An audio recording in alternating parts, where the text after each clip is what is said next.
बर्तमान समय पाणीपाग विभाग तरफ पाणीपाग को नहीं किसी नुआ अपडेट आसी।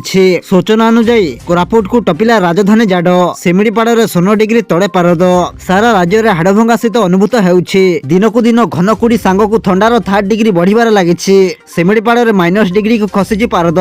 सेपटे सुंदरगढ़ जिला कोईडा खणी अंचल में भीषण तुषारपात देखा मिली। पाणीपाग विभाग आकलन आहरी सप्ताहे जाए थंडारू निस्तार नाही। तेबे आसंतु पाणीपाग विस्तृत खबर उपर नजर पकाइबा, किंतु ता पूर्व वीडियो को गोटे लाइक करंतु एवं वीडियो टी को आपण मानक सांगसाथी मानक अधिक रु अधिक मात्रा रे शेयर करंतु। जदि आम चैनल रे आपण प्रथम थर वीडियो देखुछंती ताहले एबे ही चैनल को सब्सक्राइब करी पाखरे थिबा बेल आइकन को प्रेस करी ऑल नोटिफिकेशन को ऑन रखंतु, जहा द्वारा आगो को पाणीपाग संबंधी लेटेस्ट अपडेट आपण माने सर्वप्रथमे आम चैनल माध्यम रे पाई परिबे।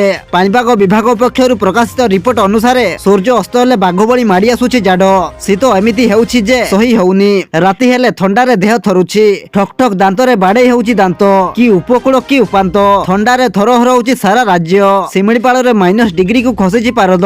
कंधमाल जिला जी उदयगिरी रे 2.6 डिग्री और राउरकेला रे 3.6 डिग्री पारद रेकर्ड होइछि, जहा सर्वकालीन सर्वनिम्न रेकर्ड बोली कहिछि पाणीपाग विभाग।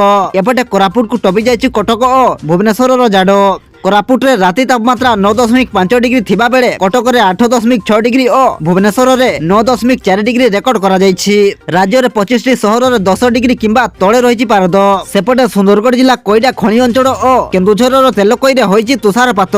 पाणीपाग विभाग रो आकलन अनुसार आज राति रे झारसुगुड़ा सुंदरगढ़ अनुगुल कटक और खोर्धा रे प्रबल शीतलहरी अनुभूत हेबो।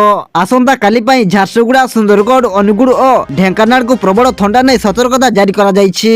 बंगोपसागर रे सृष्टि गभीर अवपातर बाह्य बादल प्रभाव रे राज्य रे अधिकांश स्थान रे आंशिक मेघुआ पाग रहिबो। तापमात्रा रे विशेष परिवर्तन हेबो नाही। जनवरी 12 तारिख परे राज्य रे पुणी पारद तळकु खसिबो।